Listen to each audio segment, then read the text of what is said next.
የቻናላችን ቤተሰቦች እና አዲስ ቻናሉን የምትቀላቀሉ በመጀመሪያ ሰላምታዬ በያላችሁበት ድረሳችሁ። በተከታታይ ጊዜ ሰው ልጆች ችሎታ ዘርፎችን 8 ችሎታ ዘርፎች አይተን ነበረ። ሰዎች በችሎታ ብቻ አይደለም የሚለያዩት፣ በሌላ መንገድም ይለያያሉ። እሱን ነው ዛሬ የምናየው። ሰዎች ከሚለያዩባቸው መንገዶች አንዱ የመማር ዘይቤ ነው። በመማር ዘይቤያቸው መረጃ የሚሰበስቡበት መንገድ ይለያያል። ምንም እንኳን መረጃ የምንሰበስበው አይናችን፣ በጆሮአችን፣ እጃችን በመነካካት በማሽተት በመቅመስ ቢሆንም ይበልጥ የምንማረው በተለይ አይን፣ ጆሮና እጆቻችን ናቸው። በአብዛኛው የምንማርበት መንገዶችን የሚወስኑት ማለት ነው። የመማር ዘይቤ ማለት የምንማርበት መረጃ የምንሰበስብበት መንገድ ነው። መማር ግለሰባዊ ሆኖ መረዳዳት ላይ ጎለብታል።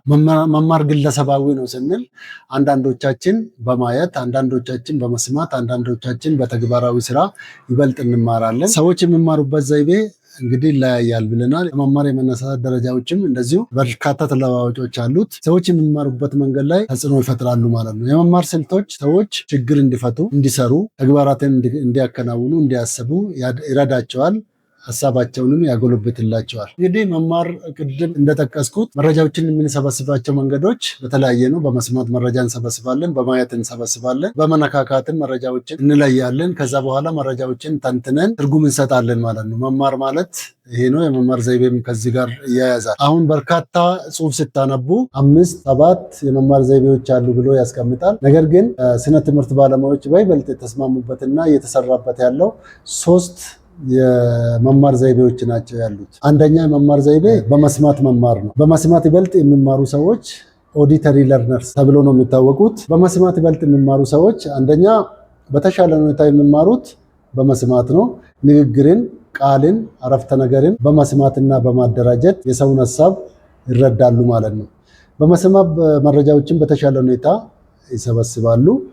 በውይይቶች ወይም በንግግሮች ውስጥ የሰሙትን መረጃዎች የማስታወስ ብቃታቸው ከፍተኛ ነው። በማዳመጥና በመናገርም በተሻለ ሁኔታ ይማራሉ። ሀሳብ የመስጠት፣ ሀሳብ የመቀበል፣ የሰውን ሀሳብ የመረዳት፣ ንግግር ላይ ቁም ነገሮችን ለይቶ የማውጣት ብቃታቸው ከፍተኛ፣ በእንደዚህ አይነት ሁኔታ ይማራሉ ማለት ነው። ሌላው ብዙ መስታወሻዎችን አይይዙም። መስታወሻ ከመያዝ ይልቅ መስማትን ነው የሚመርጡት። አሁን ተማሪዎች ትምህርት ቤት ክፍል ውስጥ አንዳንዶቹ መስታወሻ ይዛሉ፣ አንዳንዶቹ መስማትን ነው። ኮሽታ ሳይሰማ በተቻላቸው መጠን መስማትን ነው የሚመርጡት። ሲያነቡ ድምፃቸውን ከፍ አድርጎ ነው የሚያነቡት። የሚያነቡትን የሚረዱ ይመስላቸዋል፣ ነገር ግን የሚረዱት ድምፃቸውን ነው። ምክንያቱም መስማት አለባቸው፣ ለመማር መስማት አለባቸው። ምናልባት አንዳንዶቻችሁ ላይብረሪ ውስጥ ናችሁ፣ ላይብረሪ ውስጥ ድምፅ ማሰማት አይፈቀድም። ድምፃችሁን እያሰማችሁ የምታነቡ ሰዎች ኦዲተሪ ለርነርስ ወይም በመስማት የምትማሩ ይበልጥ የምትማሩ ናችሁ ማለት ነው። ይህንን መስማት ለመማር መስማት ያስፈልጋል።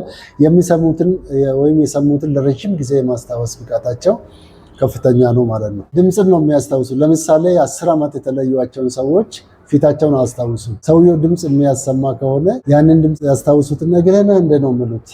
ምክንያቱም ድምፅ ሁል ጊዜ አእምሯቸው ውስጥ ተቀርጾ የሚቀር ሁኔታ ነው ማለት ነው ያለው።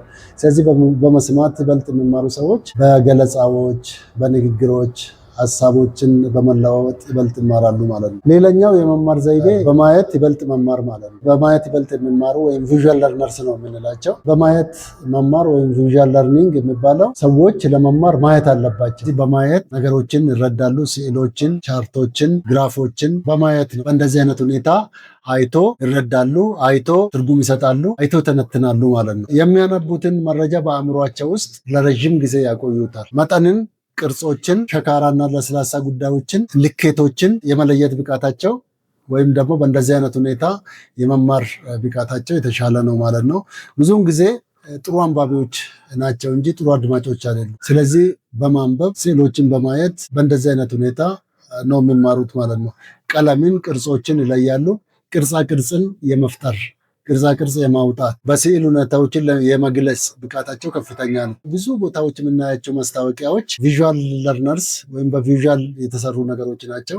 ቅርጻ ቅርጾች፣ የጥንት ቅርጻ ቅርጾችን ጭምር ያን የምናያቸው በእንደዚህ አይነት ሁኔታ የተቀረጹ ናቸው ማለት ነው። ግራፎችን፣ ንድፎችን የመንደፍ፣ ካርታዎችን የመሳል፣ ዲዛይን የማድረግ፣ ዲዛይኖችን ኤዲት የማድረግ ቪዲዮ ኤዲተሮች በእንደዚህ አይነት ሁኔታ የመማር ብቃታቸው ከፍተኛ ግልጽ ምናብ አላቸው፣ ኢማጂን ያደርጋሉ ማለት ነው። በተፈጥሮ ችሎታ ላይ በተለያዩ ጊዜያት ሲገልጽ እንደነበረው እነዚህ መማር ዘይቤዎችን ከለየም በኋላ መማር ዘይቤዎችን እንዴት ነው የሚያጎለብቱት? በምን አይነት በዘዴ ነው እያንዳንዳቸው የምንማረው? እያንዳንዱን ደግሞ እንዴት እናጎለብታለን ለማለት ነው ይህን ሀሳብ የምናነሳቸው ማለት ነው። ሌላው በተግባራና በሰውነት እንቅስቃሴ ይበልጥ መማር ነው፣ ወይም ደግሞ ኪንስቴቲክ ለርነርስ ይባላሉ።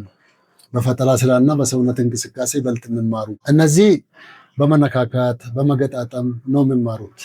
እነዚህ ሰዎች የሚማሩት በሶስት መንገድ ነው። አንደኛ መነካካት አለባቸው፣ ተቺንግ። ሁለተኛ መንቀሳቀስ አለባቸው፣ ሙቪንግ።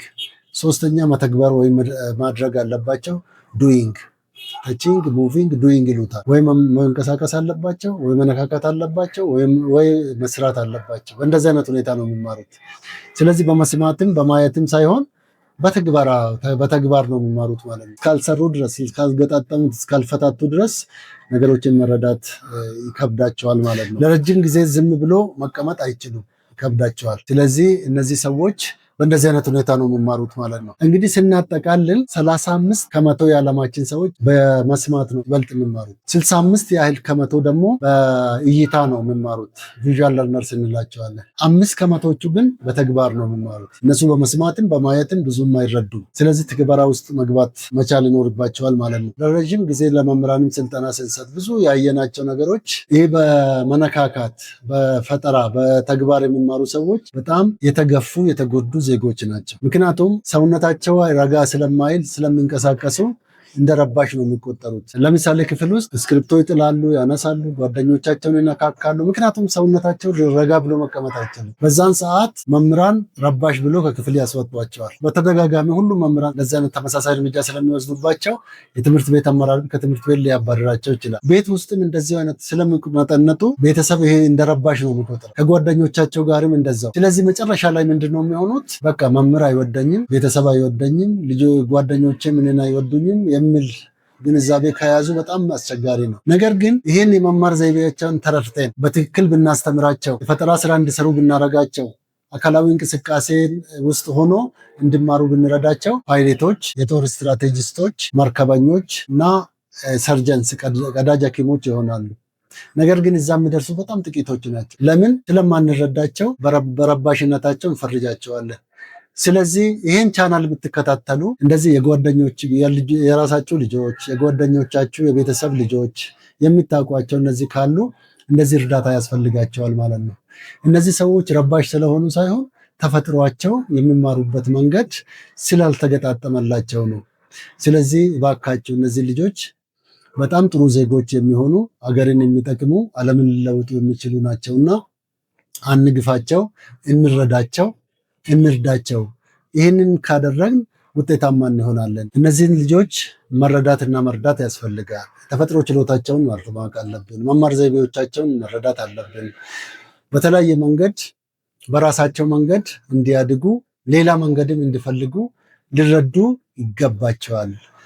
ነገር ግን አሁን ያለው ሁኔታ ግንዛቤ እጥረትም ስላለ ብዙ መንገዶች፣ ብዙ ነገሮች፣ ብዙ ችግሮች አሉና እባካችሁ እነዚህ ልጆች አንግፋቸው፣ እንርዳቸው እና ይህን ቻናል የምትከታተሉ የነበራችሁ ወደፊትም ቻናሉን የምትቀላቀሉ በእንደዚህ ጉዳዮች ላይ እንነጋገር። ለቻናሉ አዲስ የሆናችሁ ሰብስክራይብ አድርጉ፣ ከወደዳችሁትም ላይክ አድርጉ፣ ለሌሎችም ሼር አድርጉ። በተደጋጋሚ እንደሚለው ሁሉ በትምህርት ጉዳይ ላይ እንነጋገር።